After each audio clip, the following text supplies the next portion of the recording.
Boa noite! Estamos iniciando mais um programa Direito em Pauta, a nossa 52ª edição.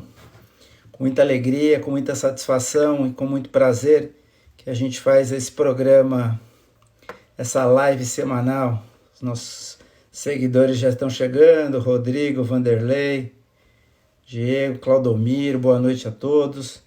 Hoje o nosso programa vai falar de advocacia, de cidadania, de futuro, de democracia, do movimento da OAB em defesa da advocacia, recebendo com muita alegria, com muita satisfação, o Dr. Luiz Viana Queiroz, que é vice-presidente da OAB Nacional, foi presidente da OAB Bahia por 2 gestões, Giovanni Morello, Patrick, boa noite a vocês que vão chegando, Fernanda, Dr. Luiz Viana Queiroz, professor universitário, mestre em Direito, logo logo estará conosco aqui para mais um programa Direito em Pauta. Grande Wagner, tudo bem, querido? Boa noite. Dr. Luiz Viana Queiroz é advogado, procurador do Estado da Bahia, hoje vice-presidente da OAB Nacional. Dirigiu a OAB Bahia por 2 gestões, por 6 anos. Já está aí o doutor Luiz Viana, que honra. Já vou convidá-lo aí para participar ao vivo conosco. Será uma honra tê-lo aqui. Vou mandar o convite para o doutor Luiz Viana. Já mandei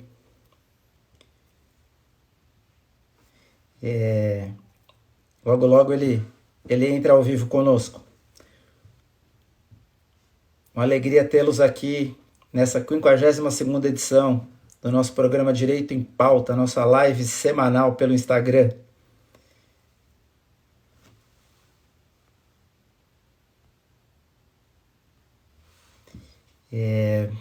Eu vinha falando aqui do currículo, breve currículo que eu vou ler aqui, senão a gente perderia muito tempo, do Dr. Luiz Viana. Dr. Luiz Viana é advogado, obviamente, um grande advogado, procurador do Estado da Bahia, é vice-presidente da OAB Nacional, foi presidente da OAB da Bahia por 6 anos, por 2 gestões, e elegeu o sucessor, que é o Dr. Fabrício, que está na OAB hoje, é especialista em Direito Eleitoral pela Universidade Federal da Bahia, é especialista em Didática do Ensino Superior pela Universidade Federal de Minas Gerais, mestre em Direito Público pela Universidade Federal de Pernambuco, professor de Direito da Universidade Católica do Salvador. Já está aqui na live, eu já mandei, logo logo ele deve estar aqui ao vivo conosco. Querida Verônica, vou mandar novamente. Não está conseguindo se conectar, doutor Luiz Viana? Eu encaminhei já o convite. Logo, logo ele estará conosco aqui para mais essa live. Essa live semanal. São 52 programas. Nesse momento de pandemia foi o que nos aproximou de todos vocês.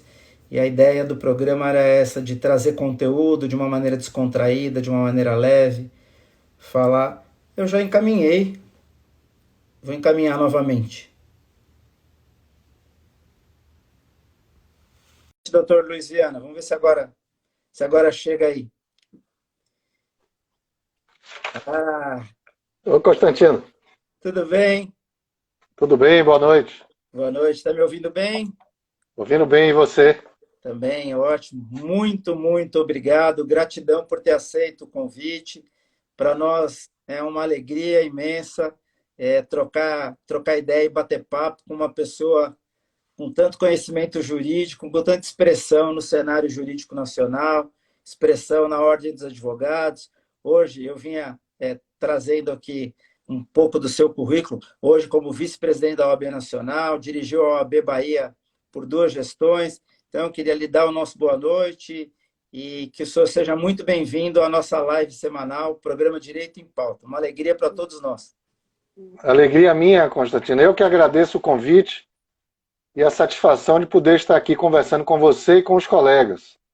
E sobre esse conhecimento que você falou, eu acho que é muito mais os cabelos brancos de tempo de estrada. Eu já estou há 35 anos na estrada da advocacia, então é um conhecimento prático do tempo de experiência, só isso. Verdade. Eu adoro a Bahia.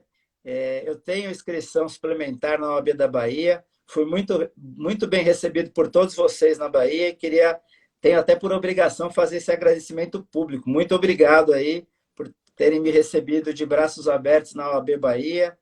E com certeza é uma das seccionais aí que muito bem conduzida pelo nosso querido amigo Fabrício. Vamos falar um pouco hoje de cidadania, de democracia, de OAB, Isso. dessa confusão toda que a gente vive.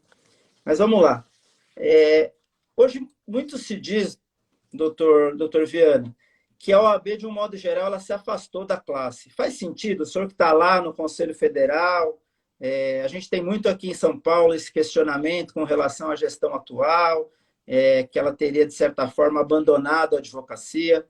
Fala um pouco para nós, isso é um sentimento da sociedade real ou há uma ilusão nisso? A OAB continua, como sempre, nos anos anteriores, esteve presente aí na vida dos advogados e da própria sociedade? Eu não sei avaliar em relação à OAB de São Paulo. Claro. Sei avaliar em relação ao Conselho Federal, porque eu sou conselheiro de terceiro mandato e atualmente sou vice-presidente.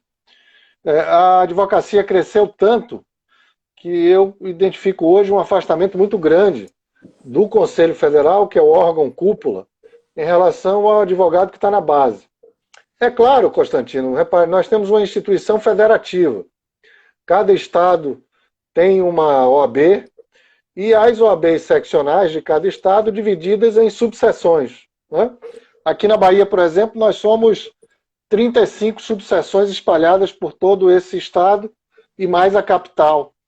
Então, é óbvio que você tem uma relação de múltiplos agentes conversando com a advocacia.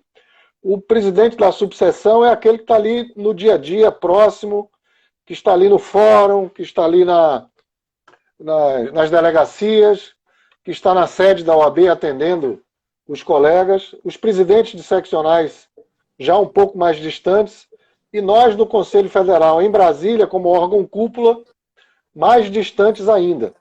Então, do ponto de vista estrutural, da forma como nós estamos estruturados, eu acho que isso gera um afastamento natural do Conselho Federal da base da advocacia.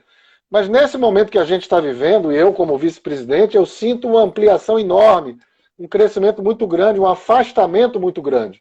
Eu penso que agora com as redes sociais, veja, você está em São Paulo, eu estou aqui na minha casa em Salvador, nós estamos tão próximos aqui. Então, assim, eu acho que essa forma estruturada em pirâmide, né, o Conselho Federal lá em cima, as seccionais e as subseções na base, já não é mais razão para esse afastamento, porque nós podemos estar próximos através das tecnologias. E além das tecnologias, próximos através dos nossos desafios. Eu acho que houve um afastamento muito grande da pauta do Conselho Federal em relação aos temas do dia a dia da advocacia. Nós somos uma instituição, tem isso também, né, Constantino? Nós não somos nem um sindicato, nem uma associação, com todo o respeito e valor dos sindicatos e associações. Mas nós somos um pouco mais do que isso. Nós somos uma entidade de classe e, portanto, responsáveis por organizar a advocacia em todo o Brasil, mas, além disso, nós somos a única instituição da sociedade civil com status constitucional, né? Nós podemos entrar com ações de controle de constitucionalidade, ADPFs, ADIs, ações declaratórias, participamos de concurso de juiz, de promotor, fazemos parte dos tribunais do país, não é?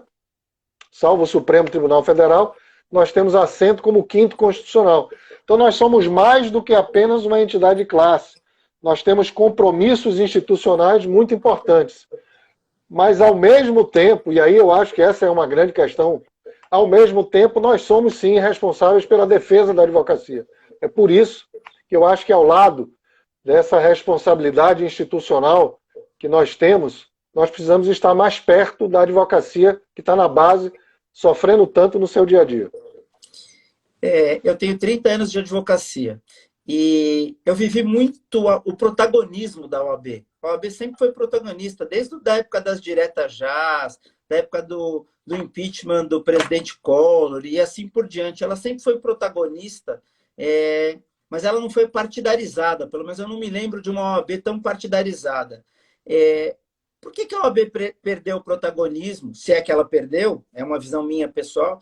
Por que ela perdeu o protagonismo e como que a gente recupera? Como recuperar esse protagonismo de na minha visão, a maior entidade da sociedade civil, a mais importante, óbvio que sem menosprezar, cada uma tem a sua importância, mas eu ainda continuo enxergando a OAB como a maior entidade, a mais importante da sociedade civil. E me parece que esse protagonismo de outrora, independente dos nomes que lá estiveram, tantos aqui em São Paulo, Durso, Marcos da Costa, tantos outros que vieram antes, aí na Bahia com as suas 2 gestões e tantos outros que vieram antes, inclusive queria tomar a liberdade e pedir licença ao senhor para dedicar o programa de hoje ao doutor Saul Quadros, que é uma referência na OAB, uma referência na advocacia da Bahia, na advocacia nacional, e que hoje, infelizmente, perdeu a batalha, mais um que perde a batalha para a Covid. Eu queria dedicar o programa à memória do Saul Quadros, e aí transmitir um abraço para a esposa, a doutora Ismênia, Daniela, Ludmila, Saul Neto, e tomar esse segundo do programa, aproveitar para dedicar essa nossa live à memória do doutor Saul Quadros. Uma maravilha isso, Constantino. Eu ia lhe propor exatamente isso, que a gente hoje fizesse uma homenagem a todos que morreram recentemente por conta da Covid, fazendo essa homenagem a Saul Quadros. Foi o presidente que me antecedeu, eu fui 2 vezes conselheiro federal de 2 gestões de Saul. Então, realmente, hoje é um dia triste para a advocacia baiana e para a advocacia nacional. A advocacia baiana decretou luto e a diretoria do Conselho Federal também acolheu a proposta da bancada federal da Bahia para um luto nacional. Então, é bom saber que você também está sintonizado com esse sentimento de perda. É claro que a gente tem que continuar, né? É claro que a gente tem que continuar, mas é bom lembrar sempre daqueles que partiram, né? E é muito bom fazer essa homenagem para quem merece ser homenageado. Em relação ao protagonismo, você sabe, Constantino, eu acho que uma das maiores marcas da humanidade e das suas diversas entidades e instituições como nós, que somos uma instituição humana, é a historicidade, né? Nós todos temos uma história, estamos marcados pela nossa história, né? A OAB, como qualquer sociedade humana, como qualquer entidade humana, ela tem uma história de altos e baixos, né? De avanços e recuos. Mas eu diria que, olhando o longo curso da OAB, que foi fundada em 1934, ela sempre esteve no protagonismo daquilo que a sociedade civil sempre quis falar, atuar e fazer, né? Eu, como você, concordo. É óbvio que é parte do nosso carinho pela nossa instituição, mas não é apenas isso. É o reconhecimento de uma história, né, com mais de 90 anos, de uma atuação sempre lado a lado, ombro a ombro, com os anseios democráticos da sociedade brasileira. Isso faz com que nós tenhamos um compromisso gigantesco.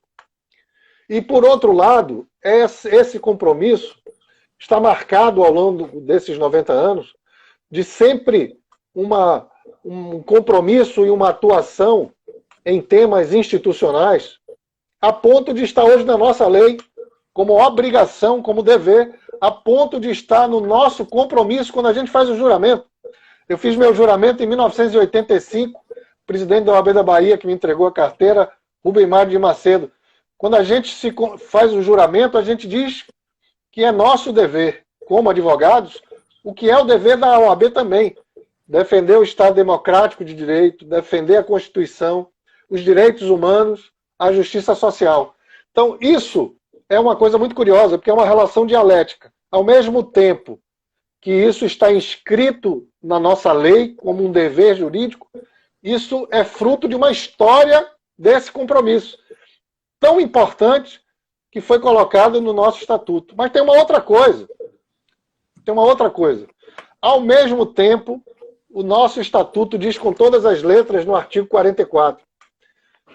É nosso dever defender a Constituição, a democracia, direitos humanos, justiça social, só para citar alguns, mas é nosso dever também defender a advocacia. Então, isso faz com que nós tenhamos uma história de um posicionamento firme na defesa desses valores, mas sem uma vinculação partidária, político-partidária, porque isso faz muito mal para a nossa instituição. Porque como nós somos da sociedade civil, isso é uma questão político-filosófica muito interessante, que tem efeitos práticos, você sabe, Constantino? Porque nós somos da sociedade civil, mas temos diálogo com a sociedade política permanentemente. Mas nós não somos da sociedade política. O atuar da OAB, em muitos momentos, é um atuar que parece política, mas não é política partidária. Deixa eu dar um exemplo claro, enfim, acho que isso é uma coisa bem prática, concreta do nosso cotidiano. Quando a gente decidiu entrar com uma DPF no ano passado e o Supremo definiu as competências em relação à pandemia e disse: o presidente da República tem competência federal, os governadores competência estadual e os prefeitos competência municipal, a OAB, ao fazer isso, levou ao Supremo uma questão de altíssima complexidade constitucional e, portanto, com uma repercussão política enorme, porque a relação entre os diversos poderes e a relação entre o presidente, governadores e prefeitos, mas nós não estávamos e não estamos no campo político, nós estamos no campo jurídico. E esse campo jurídico é aquilo que nos habilita a ter esse protagonismo. Então, o que nós estamos vendo hoje, e eu sou muito crítico em relação a isso, nós temos visto uma ampliação dos efeitos político-partidários dentro da ordem. Isso faz com que a gente seja muito questionado. Eu acho que isso é ruim para a nossa instituição e a gente pode, respondendo a você, recuperar esse protagonismo da sociedade civil, é apenas isso, da sociedade civil, não tendo medo de enfrentar as questões no campo que é próprio nosso, no campo do jurídico. Nós estamos no campo do direito, Constantino, e não no campo da política. Isso eu acho que é muito importante para a gente poder situar nossa cabeça e nossa conduta, nossa atuação.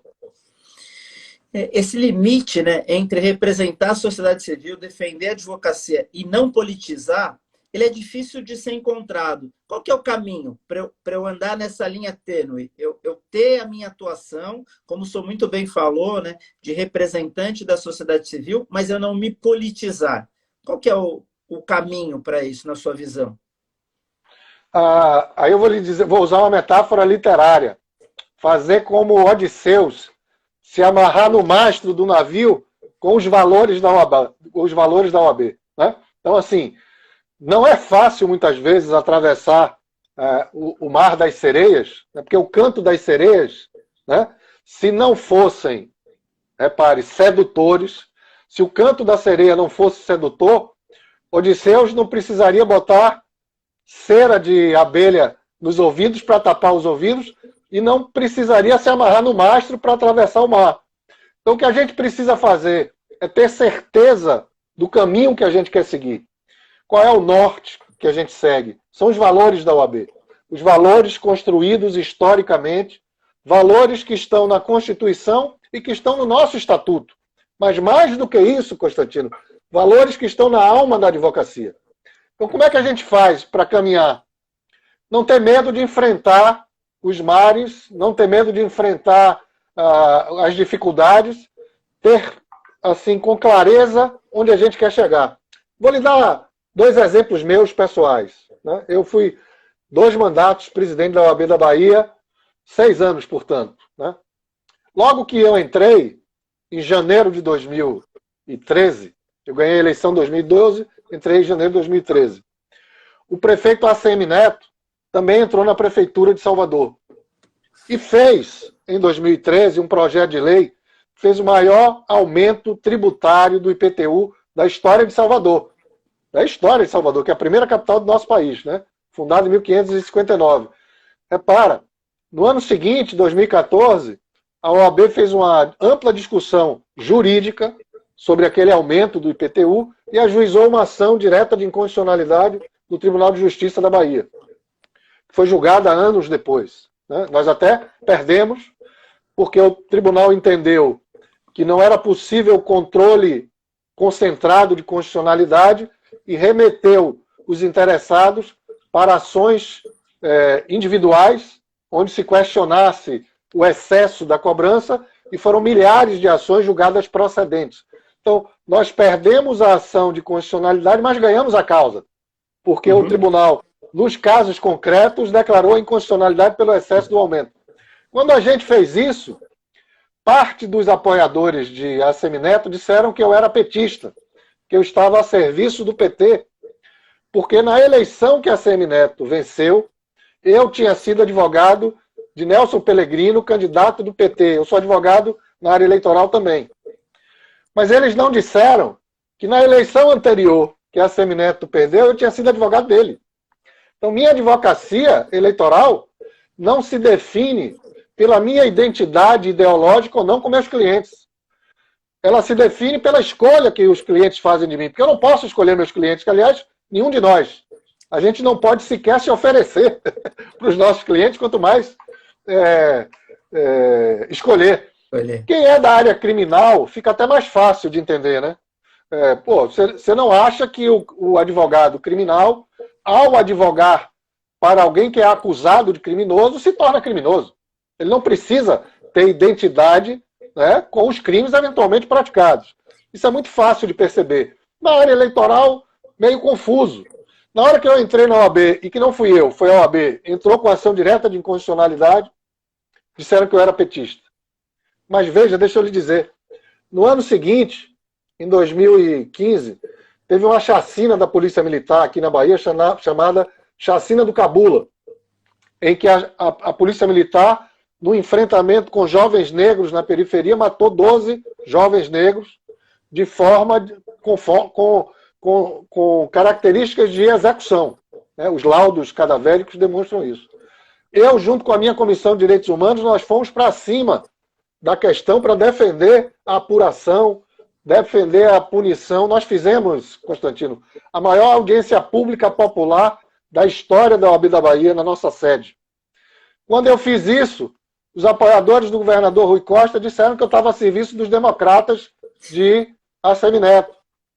Por quê? Porque na Bahia, isso é um pouco no Brasil hoje, porque na Bahia você tem uma polaridade política. Quando Antônio Carlos Magalhães estava vivo, era o carlismo e o anticarlismo. Né? Depois que o PT ganhou o governo, já são 2 governos de Jacques Wagner, 2 governos de Rui Costa, é o petismo e o antipetismo. E os políticos não conseguem fugir dessa polaridade. Né? Ou você está de um lado, ou você está do outro. A OAB não está nem de um lado, nem de outro. Se a gente pensar o cenário nacional, é a mesma coisa. Nós temos o bolsonarismo e os antibolsonaristas, os petistas e os antipetistas. E toda vez que a gente se posiciona de uma forma que não é nem um nem outro, eles têm dificuldade de colocar a gente. Onde é que coloca a OAB? A OAB não é nem a favor, nem contra o governo. Sim. Qualquer que seja, de Bolsonaro, daqui da Bahia, de Rui Costa, na prefeitura de Bruno Reis, que eu vi hoje eu acabei de ver uma notícia de Bruno Reis com Bolsonaro aí em Brasília, fazendo pedidos para a prefeitura de Salvador. Quando a gente se posiciona contra, é contra programas, projetos, políticas, não é contra as pessoas, nem contra os governos. Então, isso não é fácil, porque a gente vive no Brasil há muitos anos, né? Eu vejo isso hoje, eu sinto isso na pele, senti como presidente da OAB, a gente vive uma polarização que camufla a complexidade da realidade social. A realidade social é muito mais complexa do que uma polaridade entre os bons e os maus, sabe? Então, assim, como é que a gente pode fazer? Se amarrar no mastro com os valores da OAB, saber qual é o nosso norte e traçar o caminho na sua direção sem medo de desagradar a OAB e também, e esse é o grande desafio, sabe, Constantino, sem perder a nossa identidade individual, cada um de nós com seus gostos e desgostos políticos, a OAB não pode ter partido. A OAB não pode ter dono. Por quê? Porque a OAB é da advocacia e é do Brasil. Então, assim, não é fácil, mas é isso que eu tento fazer na minha vida como dirigente de ordem. Perfeito. Queria registrar aqui a presença do Pedro Henrique Duarte, nosso amigo em comum, querido Pedro aí da Bahia. Doutora Pedro Cláudia Henrique, grande abraço, amigo. Doutora Cláudia Trinca. Vi também aqui do desembargador Sérgio Pinto Martins, que é corregedor do TRT da 2ª Região. É uma alegria tê-lo aqui. Leonardo Sica mandando um abraço para nós. Opa, Léo, grande abraço, Leonardo. E a gente vai falando aí ao longo da live, citando as pessoas que vão passando por aqui. Como o senhor avalia a atual gestão? A gestão da qual o senhor faz parte, a gestão do Felipe Santa Cruz. Como é que o senhor avalia essa gestão? O senhor faz parte dela, é vice-presidente, e tem alguma divergência na diretoria da OAB nacional? Se tem, por que tem? Qual que é a sua avaliação com esse cenário da OAB, que hoje, assim, a gente está aqui também para tratar com a verdade. Hoje, o que eu mais escuto é assim, a OAB está partidarizada, a OAB virou quintal do PT. Qual que é a sua avaliação com relação a isso? Eu penso que, como toda gestão, a gestão do Felipe Santa Cruz é uma gestão com pontos positivos e pontos negativos. Toda gestão é assim.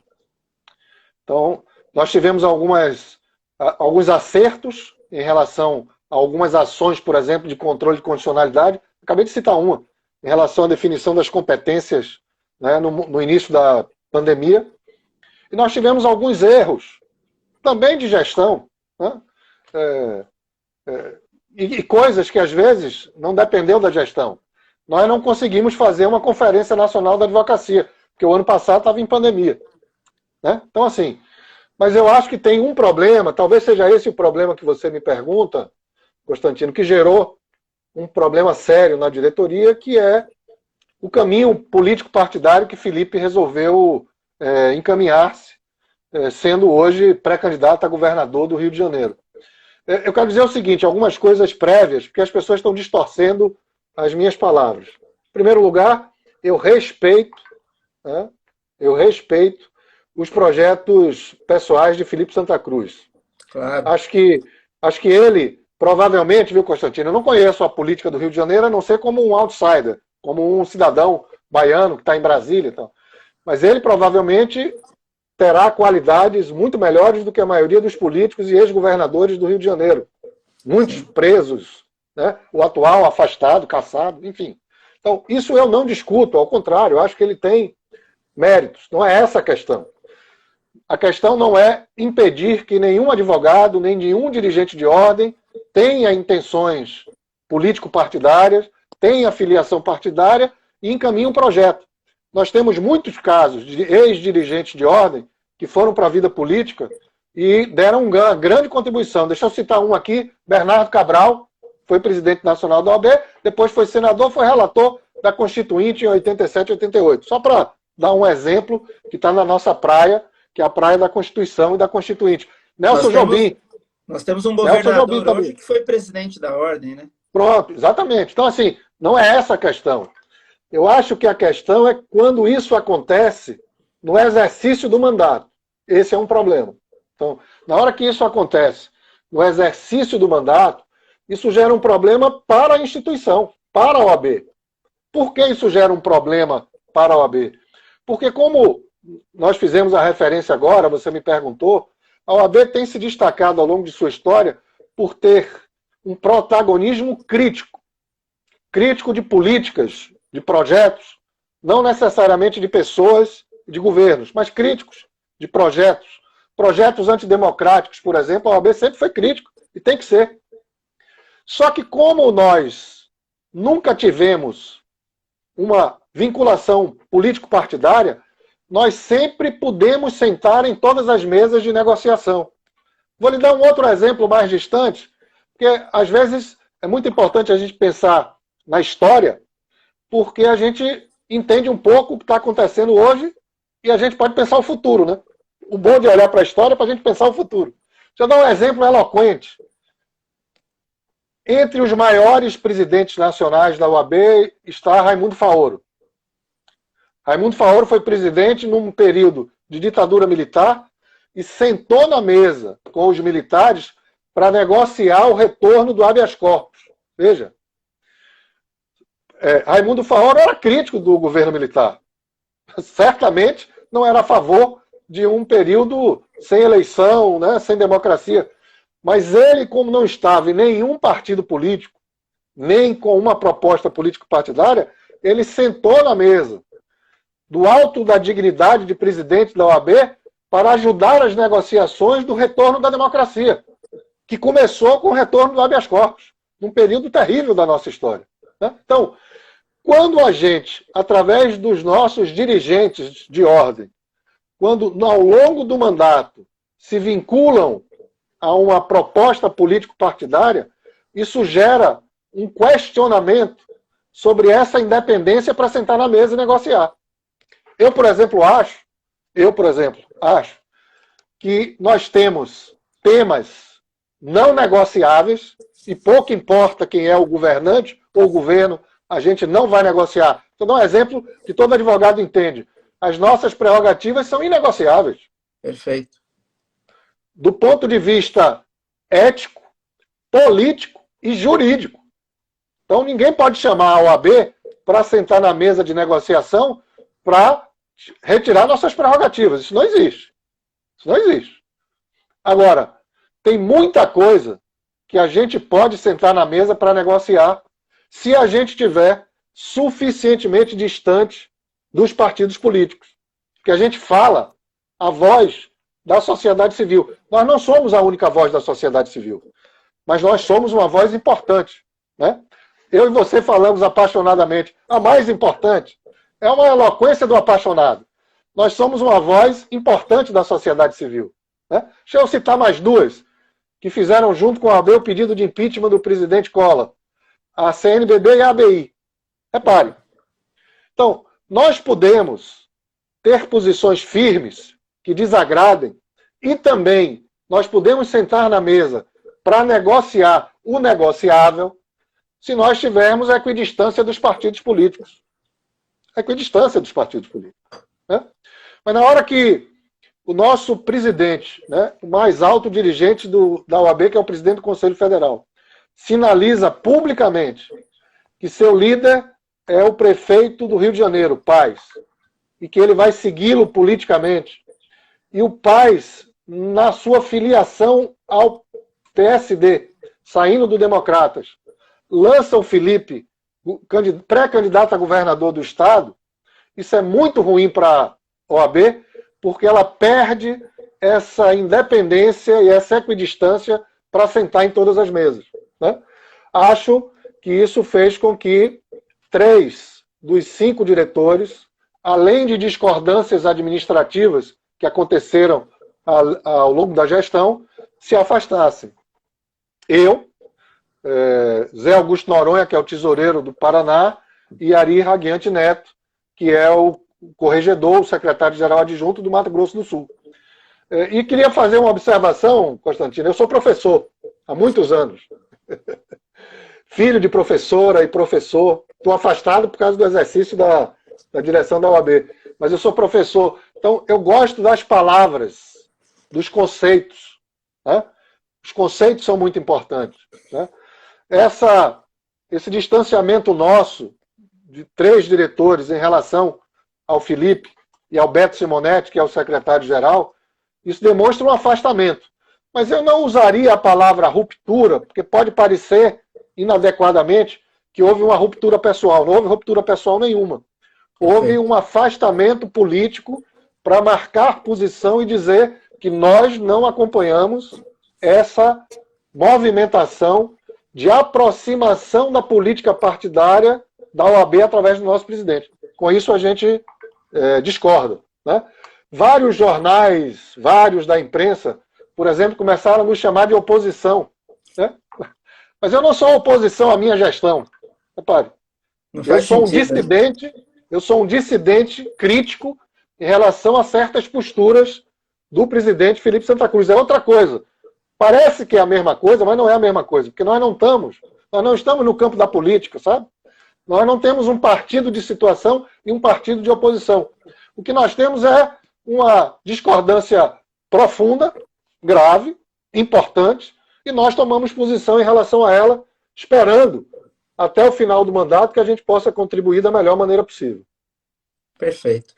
Eu acho que aqui, quando eu fiz o questionamento, de forma alguma eu tenho qualquer pretensão de atacar o Felipe Santa Cruz, até porque eu tenho um amigo, um parceiro de trabalho, que é o Ronaldo Gaudi, que hoje é presidente da Comissão de Cooperativismo da OAB Nacional, e que é parceiro, é membro da OAB do Rio de Janeiro, e fala muito bem da gestão do Felipe no Rio de Janeiro também. A nossa provocação é exatamente com essa questão que se coloca hoje pública da partidarização e da politização da OAB. Isso é para ficar claro. Inclusive, o Felipe Santa Cruz está convidado para fazer a live. Eu estou aguardando ele confirmar. Fica até aí, se chegar até ele. Estou aguardando ele confirmar. Mas a gente não pode esconder os fatos. E os fatos, como o senhor bem mencionou, estão muito claros, né? Essa coisa de transformar a OAB em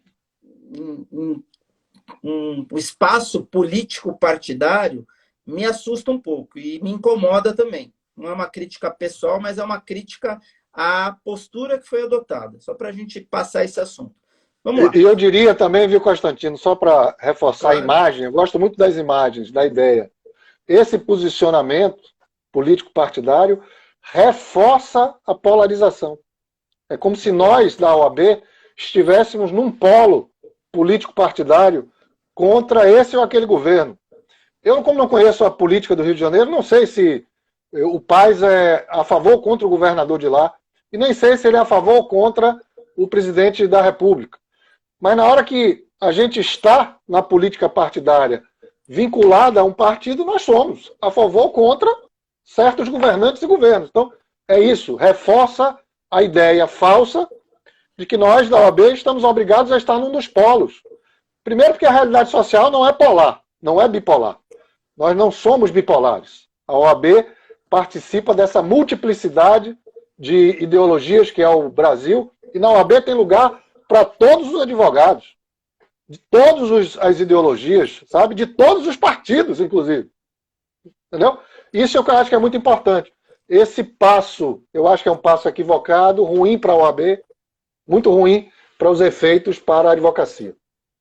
Eu acho que o que traz a grandeza da OAB, que faz nós, como apaixonados, colocarmos ela como a maior ou a melhor entidade da sociedade civil, é essa isenção, né? Essa coisa de poder estar em qualquer mesa, de poder estar em qualquer debate, defendendo a democracia, a cidadania, defendendo a advocacia em si.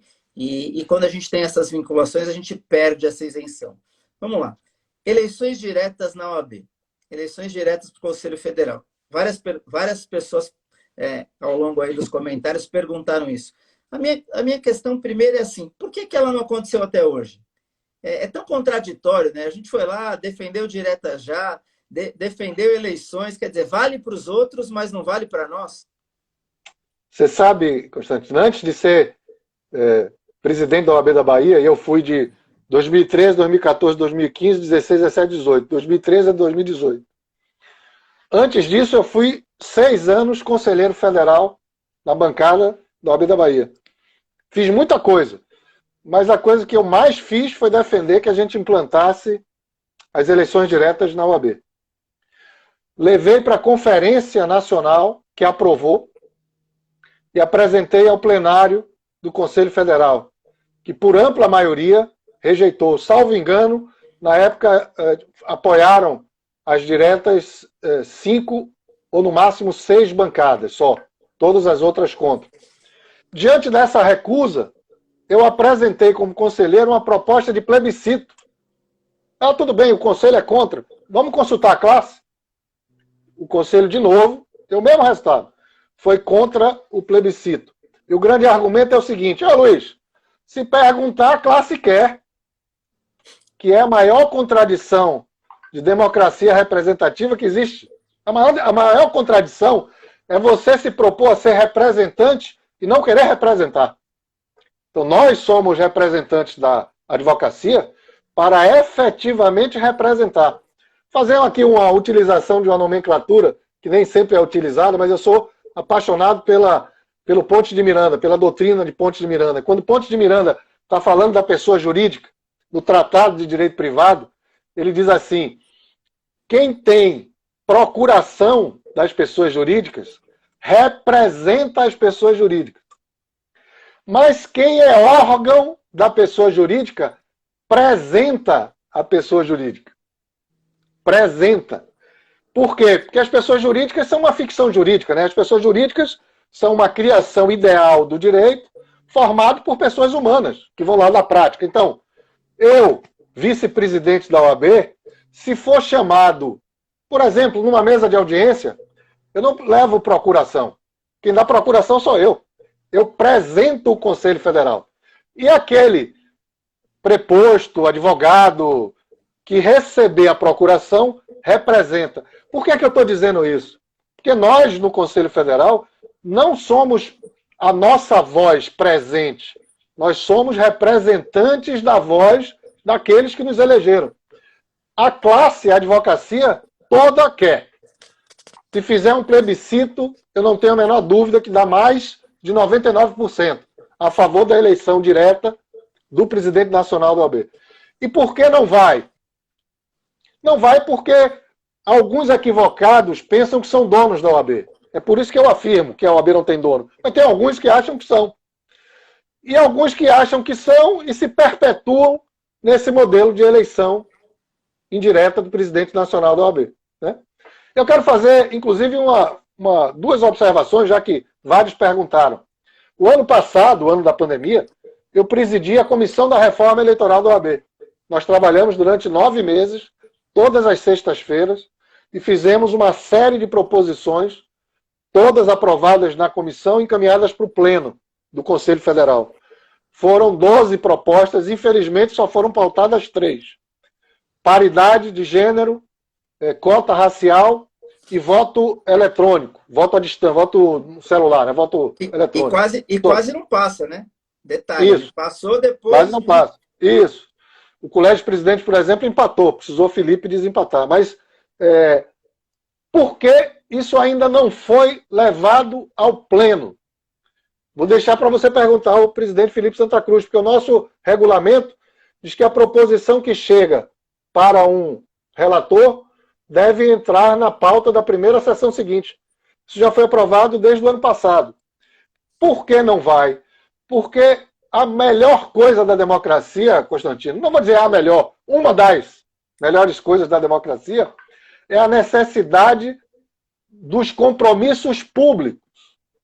Dos compromissos públicos. Eu defendo a eleição direta para presidente nacional da OAB, não porque o resultado será melhor do que o resultado com o modelo atual. Não é isso. É porque será mais legítimo. Quem não conhece nada de democracia não sabe o que é legitimidade. Eu sou vice-presidente legitimamente eleito, numa única forma de eleição. Não tinha outra. Mas eu não tenho a menor dúvida que se nós tivéssemos levado a discussão com a classe um programa para assumir compromissos públicos, o resultado seria mais legítimo. Então, o que é que está acontecendo? Por que é que não pauta e não aprova? Porque as pessoas que são contra terão dificuldade de explicar a seus eleitores por que são contra. Porque vão ter que dizer publicamente. Deixa eu lhe contar um exemplo, Constantino. Você vai controlando aí o horário, viu, que eu falo demais. Fica tranquilo. Deixa eu lhe contar um fato. Eu já tenho tantos cabelos brancos que eu tenho um monte de história. A gente podia fazer, daqui a alguns meses, um bate-papo só para contar história. Eu tenho um monte de história. Eu era conselheiro... Acabando a live, eu já vou mandar sugestão de data. Tá bom. Eu era conselheiro federal da gestão de OFI. E o Supremo pautou a discussão das cotas raciais nas universidades públicas. E eu fui nomeado relator por uma razão, no Conselho Federal, por uma razão simples. Não tinha nenhum conselheiro nem conselheira negra Mas a minha suplente, Silvia Cerqueira, negra, era a única negra conselheira. E aí eu fui nomeado relator e a designei subrelatora, e nós fizemos a proposta de sermos favoráveis às cotas nas universidades. Pois bem, quando começou a discussão, informal, né, no plenário, no cafezinho, no almoço, no jantar, quando começou, a gente não tinha o apoio nem de 30% do Conselho. Mais de 70% era contra. Partindo de um pressuposto equivocado, eu acho, de políticas afirmativas contra a pobreza, contra a desigualdade econômica, que são diferentes de políticas afirmativas contra a discriminação racial. Mas na hora que você confunde uma coisa com a outra, você diz assim, não, o que a gente precisa é combater a pobreza. Não, precisa combater a pobreza e precisa combater a discriminação racial. Pois, Constantino, nós não tínhamos 30% de apoio. E fomos conversando. Foi passando o tempo e o Supremo sinalizou que ia acabar a discussão pública. E aí eu disse, Fih, vamos levar ao plenário. Rapaz, nós vamos perder. Eu digo, Fih, leva para o plenário. Quem quiser assume publicamente o ônus de que é contra, não tem problema. Né? Eu, por exemplo, viu, Constantino, eu não sou dono da verdade. Eu tenho posições firmes, mas não me recuso a discutir com qualquer pessoa que tenha posições diferentes. Eu acho que faz parte, é bom. Então vamos levar para o plenário, Fih. Sabe qual foi o resultado? 100%. A unanimidade a favor das cotas raciais. Sabe por quê? Porque o sujeito, o conselheiro ou a conselheira, lhe diz no cafezinho que é contra. Mas na hora de votar, publicamente, no microfone, filmado, ele é a favor. Por quê? Porque ali é o ambiente democrático, o ambiente das luzes, o ambiente da discussão pública, o ambiente de assumir compromissos e responsabilidades. Então eu acho que nós não temos eleições diretas para presidente por um equívoco histórico e hoje por um redobrado equívoco de sequer colocar no plenário do Conselho Federal para o Conselho Federal, mais uma vez, apreciar. Por isso mesmo surgiram projetos no Congresso e o Congresso está discutindo isso. E o Congresso, olha, pode não ser hoje, viu, Constantino?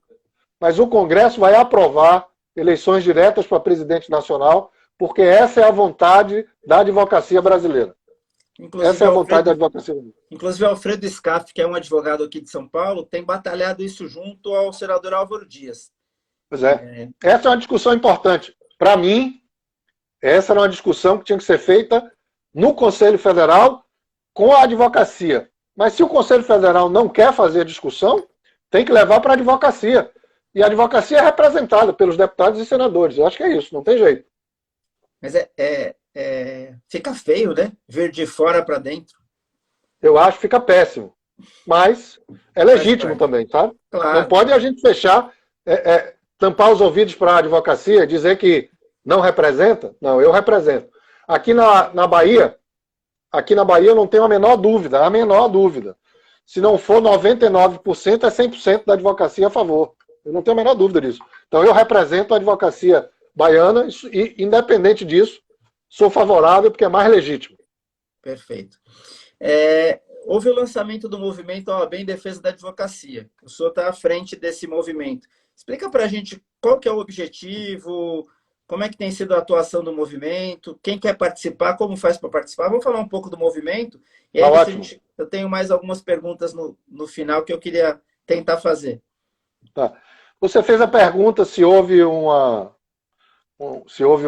dissidência, uma ruptura, um problema em diretoria.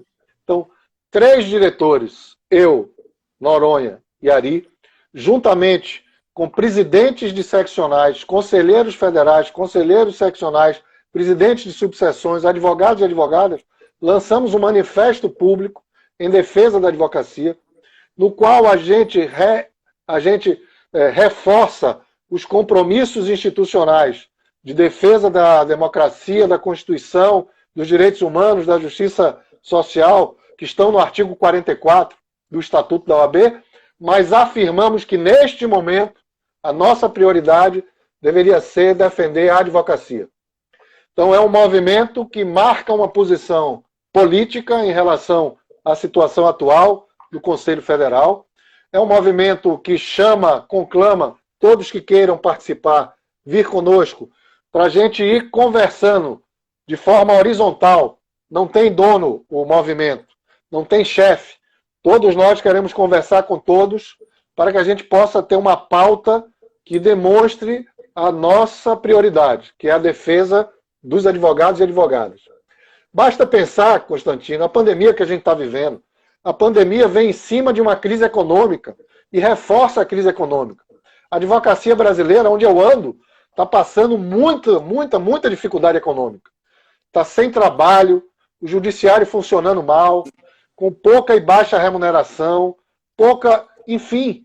E essa tem que ser uma pauta prioritária nossa, sabe? Para que a gente possa levar o esforço que a gente tem para tentar minorar essas dificuldades. Então, o Movimento em Defesa da Advocacia veio para dizer isso, que nós temos múltiplos interesses, mas que nesse momento a nossa prioridade deveria ser e deve ser a defesa dos advogados, advogadas e da advocacia. Grandes líderes aqui de São Paulo, inclusive, estão engajados no movimento, né?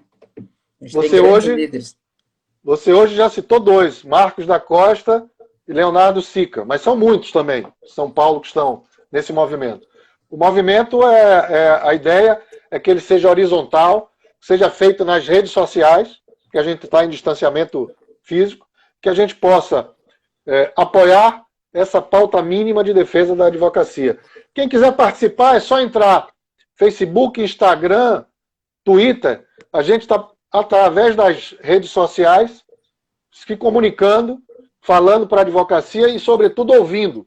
Com essa ideia, sabe, Constantino? Nós somos iguais. Deixa eu dizer uma coisa aqui, muito franca. Eu tenho 35 anos como advogado, tenho mais de 20 como dirigente de ordem. Eu sou um advogado com barriga no balcão. Vivo da minha advocacia. Eu sou advogado público e privado. Eu sou procurador do Estado da Bahia e posso advogar. Tenho um escritório pequenininho em Salvador, tenho um sócio e 2 advogados que trabalham conosco. E me associei a um escritório de um baiano em Brasília, agora que eu estou em Brasília, que é Mauro Menezes. Então, repare, eu vivo da advocacia. Eu sou um advogado igual a todos os advogados. De alguns, eu sou um pouco mais velho, de outros, eu sou um pouco mais experiente, né? De alguns, eu também sou mais jovem. Repare, a minha igualdade jurídica, né, a minha igualdade como advogado e ser humano, faz com que eu não pretenda chefiar ninguém. Eu quero estar junto, ombro a ombro, lado a lado, das advogadas e advogados que, como eu, vivem da advocacia e querem fazer do nosso dia a dia, da nossa profissão, um dia a dia melhor. Que a gente possa pagar as nossas contas e sustentar a nossa família com o suor do nosso trabalho honesto. É só isso. É uma coisa, assim, sabe, de entender que eu sou igual, estou junto. Então eu não quero ser chefe. Agora, eu não me furto as minhas responsabilidades. Eu quero estar lado a lado e quando me dão a missão, eu não tenho medo. Porque eu aprendi na advocacia, antes de ser dirigente de ordem, mas como dirigente de ordem isso se reforçou, que a gente, Constantino, olha para as autoridades de igual para igual. Nem de baixo para cima, nem de cima para baixo. Então eu quero, e o movimento quer também, que a gente possa sentar nas mesas de negociação de igual para igual e criticar de igual para igual. Por exemplo, o judiciário. Na pandemia, aumentou muito a produtividade dos juízes, mas o judiciário se fechou para a cidadania e para os advogados. Não é possível. As tecnologias têm que ser instrumentos de aproximação dos cidadãos do judiciário e dos advogados e advogadas do judiciário.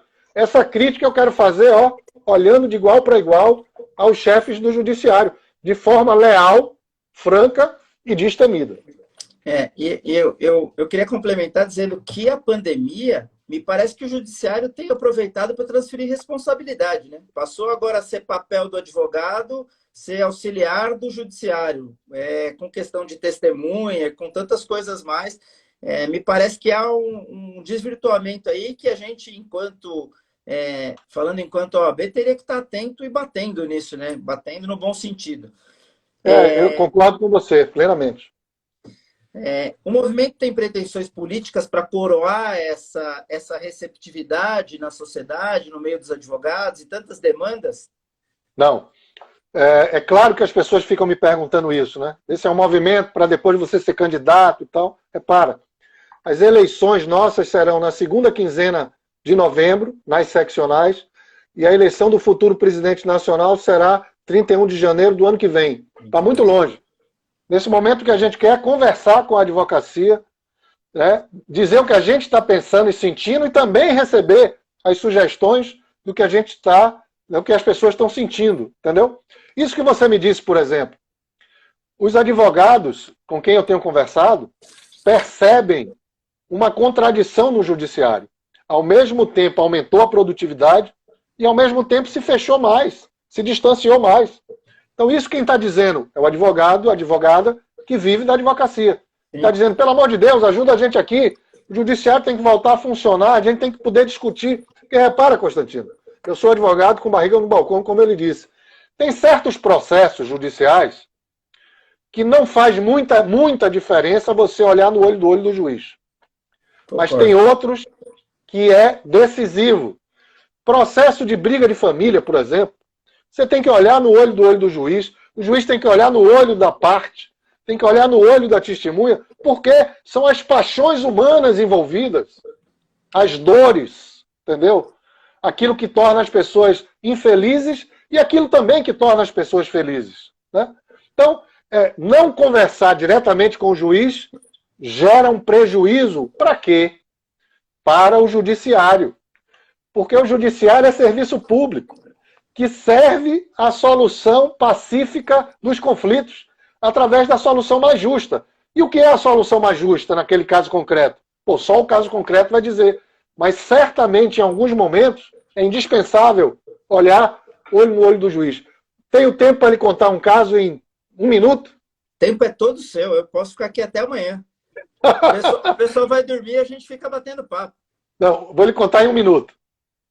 Eu fui procurado por um pai, já um senhor de idade, que tinha recebido uma citação para contestar uma ação de alimentos ajuizada pelo filho, que era estudante de direito. E essas coisas da vida, estudante de direito, meu aluno, na minha sala de aula. Eu tive, então, uma questão ética a resolver. Se eu, como professor, podia ser advogado contra aquele aluno. E cheguei à conclusão que sim, que não havia impedimento ético, mas é uma questão ética, né? Eu não tinha relação com ele, relação pessoal, né? Uma relação profissional com o professor. Fui procurado por um cliente, que eu achei que a causa era justa, e assumi o patrocínio. Entrei com o agravo de instrumento e derrubei a liminar. Porque o alimentando, que entrou com a ação, podia trabalhar, já era adulto, já tinha outra formação, morava com a mãe, que era bem de vida, então, enfim. Mas não é isso que eu quero contar, não.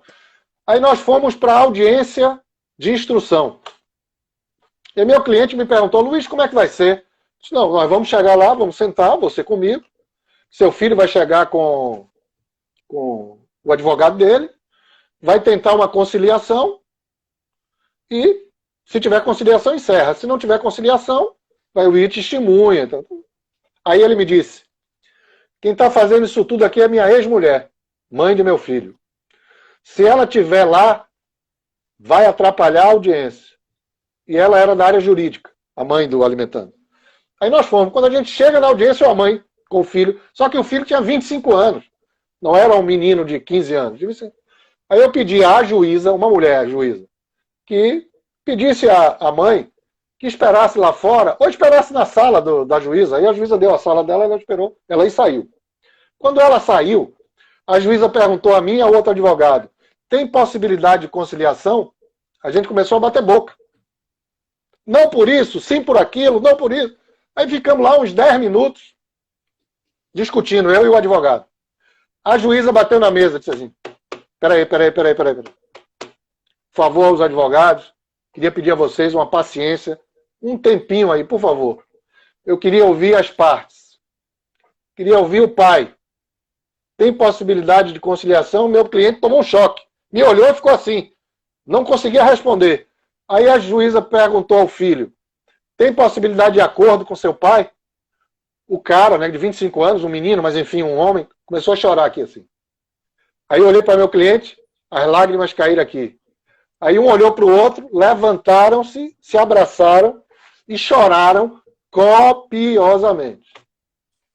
Quem resolveu aquele caso foi a juíza, que olhou o olho no olho, tirou a mãe da sala e fez a conciliação.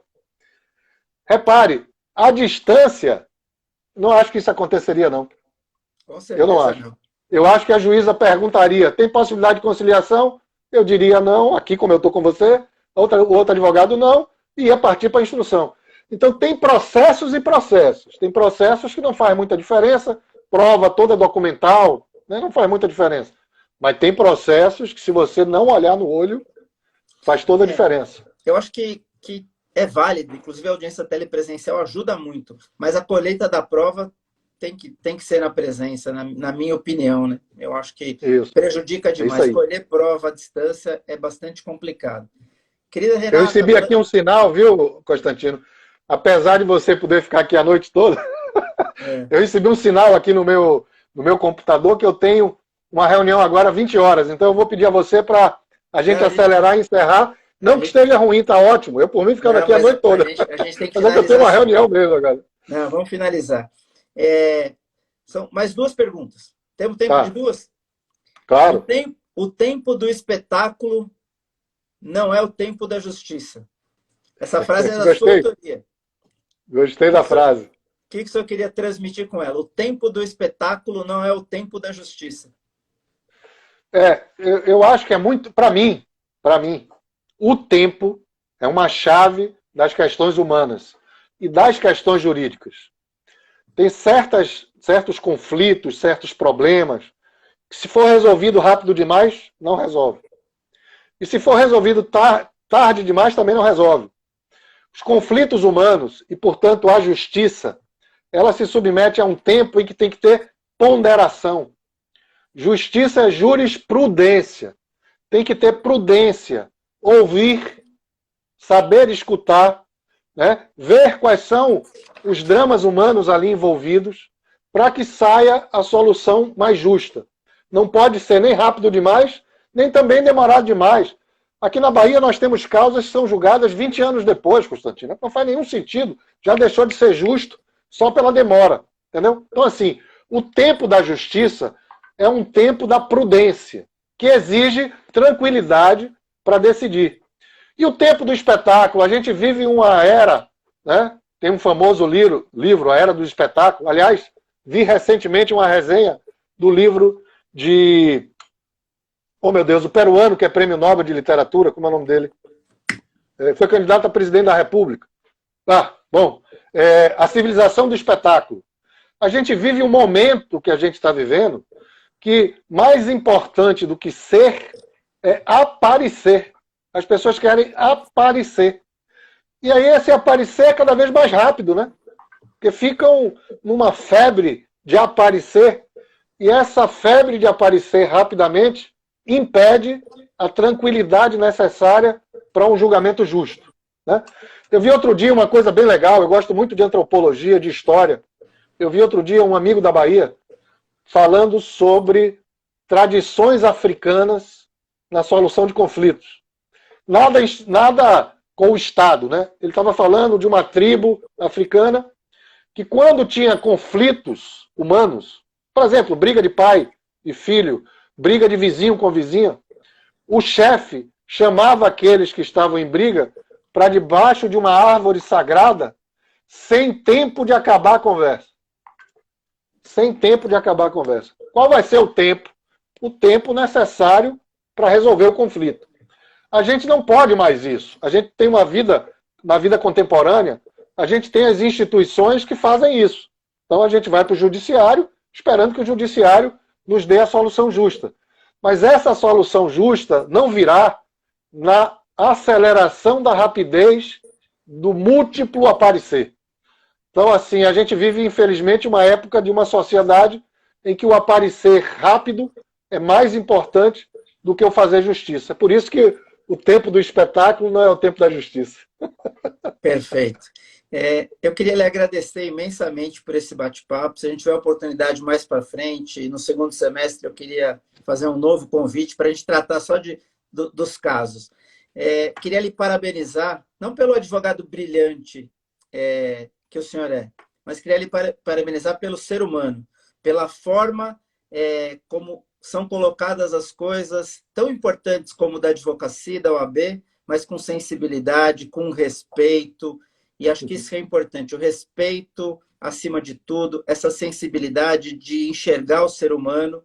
Então, eu queria dizer que a OAB nas suas mãos certamente estará em boas mãos. Agradecê-lo por ser esse ser humano especial. Eu não tenho o privilégio de conviver com o senhor tanto, mas tenho amigos que convivem, o Pedro é um deles, e me conta com os olhos brilhantes do quão importante é tê-lo aí como amigo. Então, eu queria lhe agradecer mais uma vez, agradecer a todos que estiveram conosco e lhe pedir uma mensagem final no momento que a gente está vivendo, um momento tão complicado, num momento de dor, tantas mortes, tanta divergência na condução da pandemia, uma pandemia que se arrasta por tanto tempo. A gente dedicou o programa de hoje ao Dr. Saul, mais um entre tantos, né, quase 500 mil, mais um, todos eles têm nome, família, amigos. Então, eu queria lhe pedir uma mensagem final para que a gente encerre a live, só fazer uma observação. No dia 9, a gente fala com o presidente do SEBRAE, Tirso de Sales Meireles. A gente vai falar sobre o SEBRAE, sobre iniciativas do SEBRAE, na próxima live da semana que vem. Muito obrigado, gratidão. A palavra final é sua para encerrar com uma mensagem nesse momento tão difícil. Se cuidem, que Deus nos proteja. Até a semana que vem. Muito obrigado pelo carinho de todos. A palavra é sua, doutor Luiz Viana. Muito obrigado. Eu que agradeço, Constantino. Minha palavra de agradecimento e compartilhar com você e agradecer a todos que estiveram aqui até esse momento de alguma dos valores que me inspiram como dirigente de ordem, né, na advocacia da OAB. Né? Paixão, coragem e, sobretudo, esperança. Né? Paixão pela advocacia, coragem de defender a liberdade e a igualdade, tábuas de nossa salvação na lição de Rui Barbosa, nosso patrono, e, sobretudo, Constantino, nesse momento de tantas dificuldades que nós vivemos, esperança. Esperança de que nosso trabalho não seja em vão. Que a gente, com o nosso trabalho, possa mudar a realidade, fazer com que a nossa vida seja melhor e que a gente, como advogado, como dirigente de ordem, possa levar uma mensagem para dizer que nós vamos continuar, nós vamos atravessar essa pandemia e, se Deus quiser, poderemos sorrir de novo juntos. Então, paixão, coragem e esperança. Meu forte abraço para você, beijo no coração. Beijo, obrigado. Fiquem todos bem.